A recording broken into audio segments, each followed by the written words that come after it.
Hello everyone. Land law की class में आप सभी स्टूडेंट्स का एक बार फिर स्वागत है। लैंड लॉ की लास्ट क्लास में हम पढ़ रहे थे राजस्व बोर्ड यानी कि रेवेन्यू बोर्ड के बारे में।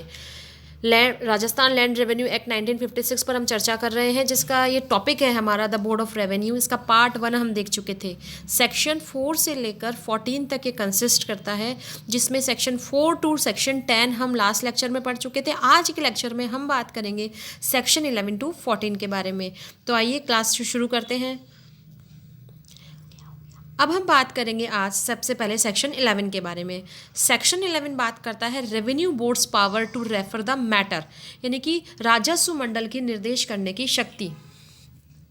तो यहाँ पर जो हम बात कर रहे हैं वो बात कर रहे हैं कि राजस्व मंडल यानी कि रेवेन्यू बोर्ड जो है, क्या उसको पावर है, किस चीज़ की पावर है?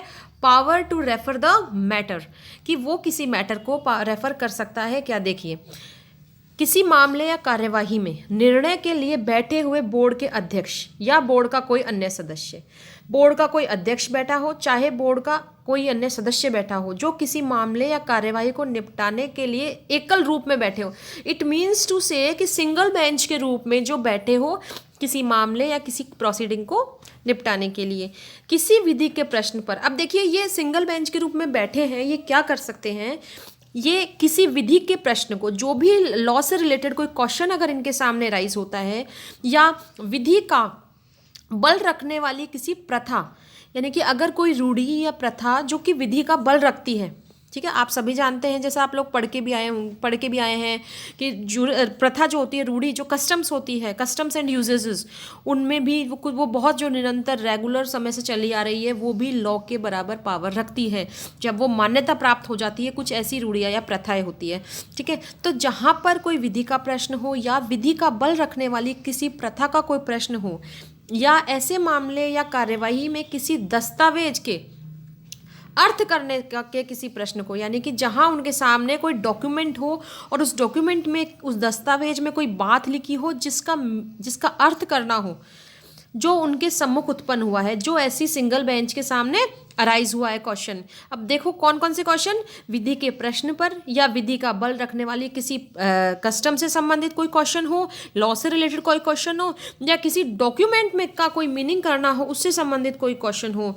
तो अब इनका क्या करेगा ये?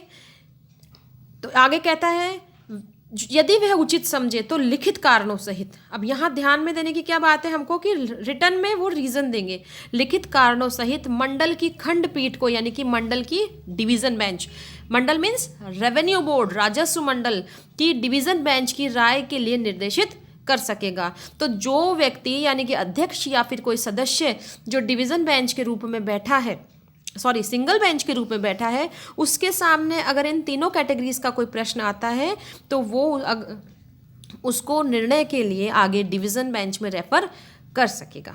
ये बात आई समझ में। और इसके पश्चात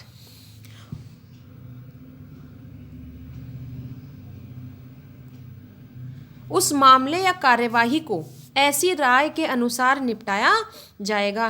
तो हमने क्या देखा कि जैसे ही वो डबल बेंच को रेफर किया जाता है, और तो वो मामला कैसे निपटाया जाएगा? डबल बेंच के निर्णय के अनुसार, जैसा डबल बेंच या लार्जर बेंच जो भी निर्णय देती है उसके अनुसार वो निपटाया जाएगा। क्लियर?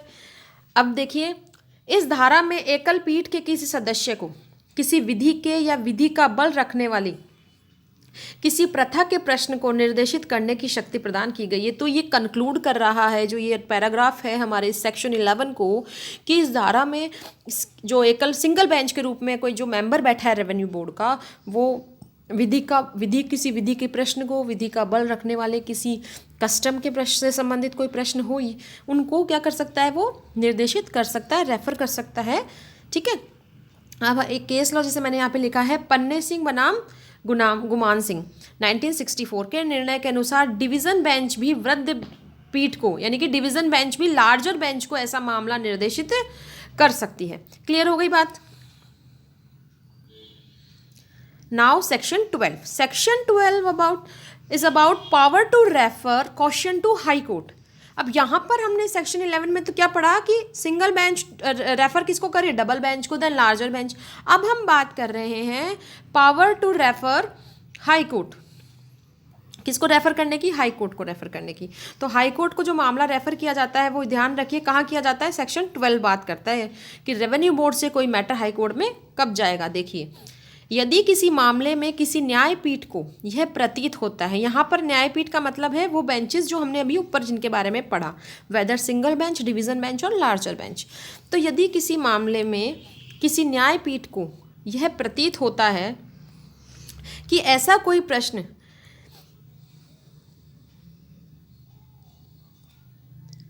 जैसा कि धारा 11 में बताया गया है। अब धारा 11 में कौन कौन से क्वेश्चंस अराइज हो रहे थे आप लोगों को पता है, मैंने बताया आपको भी।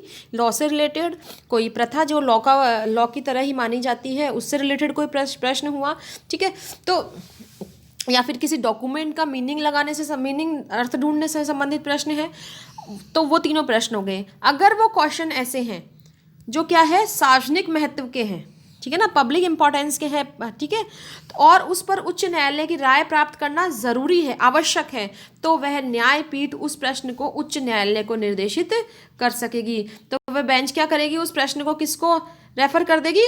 हाई कोर्ट को। क्लियर हो गई बात?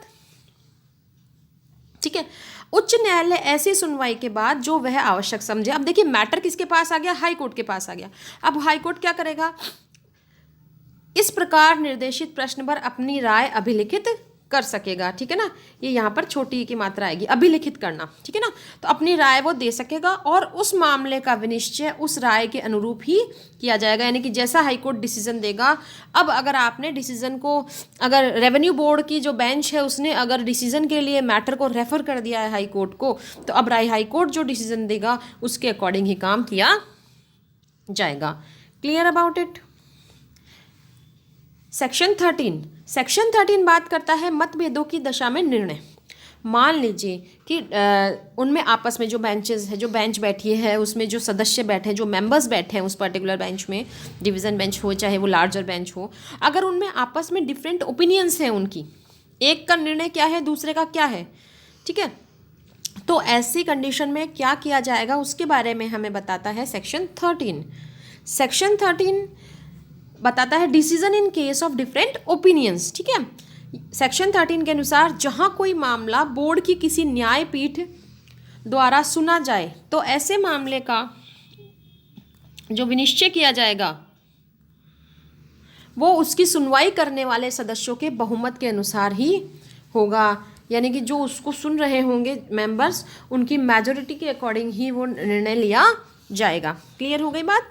नेक्स्ट कहता है, ये तो समझ में आ गई हमको कि मेजॉरिटी के अकॉर्डिंग डिसीजन होगा। फिर आगे कहा गया है कि जहां ऐसे मामले में दिए जाने वाले आदेश के संबंध में मतभेद रखने वाले सदस्यों की संख्या समान हो। अब देखिए, सेकंड जो ये पैराग्राफ है ना, ये हमें उस क्वेश्चन का आंसर दे रहा है कि मान लीजिए आपने पूछा मेरे से कि मैं मान लीजिए कि रेवेन्यू बोर्ड में डबल बेंच में 2 मेंबर बैठे हैं अपने, दोनों एक अलग राय दे रहा है, एक अलग राय दे रहा है, तो डिसीजन कैसे होगा? ठीक है, तो यहाँ पर जाकर क्वेश्चन अराइज, प्रॉब्लम यहाँ आती है। देखिए, तो ये उसका सॉल्यूशन बताता है कि जहाँ समान ही मेंबर्स कह रहे हैं यस, समान ही कह रहे हैं नो, तो क्या करोगे? बराबर संख्या में मतभेद हो गया दोनों में, तो ऐसे मामले को क्या करोगे? तो ये कह रहा है तो ऐसा मामला अन्य सदस्यों को निर्देशित किया जाएगा और ऐसे सदस्यों को जिन्होंने इसे सुना था शामिल करते हुए, मतलब जो पहले जिन्होंने इस मामले को सुना था उनको शामिल करते हुए अन्य सदस्यों को इसमें शामिल करेंगे, उन दोनों को आपस में शामिल करते हुए सदस्यों के बहुमत के अनुसार निश्चित किया जाएगा। यहाँ पर भी बात किसके अकॉर्डिंग होगी? मेजॉरिटी के अनुसार होगी। डिसीजन जो होगा कैसे होगा? मेजॉरिटी के अनुसार होगा।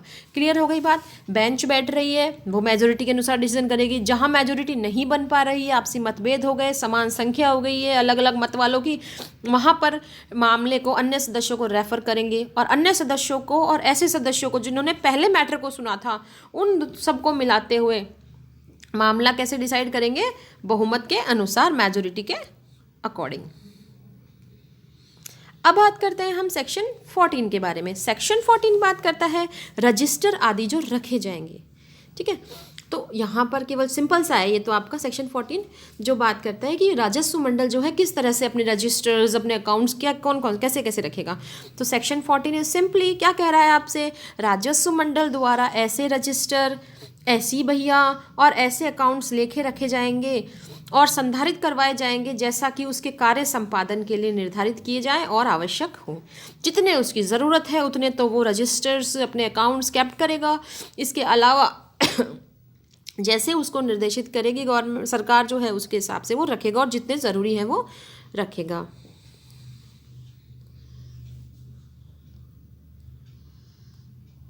ठीक है, अब आज के लिए इतना ही। अगली क्लास में हम बात करेंगे अगले टॉपिक के साथ। बोर्ड ऑफ रेवेन्यू का टॉपिक आपका इस क्लास के साथ ही ख़त्म होता है, आज की क्लास के साथ। अगले क्लास में हम नए टॉपिक पर बात करते हैं। तब तक thank you all of you.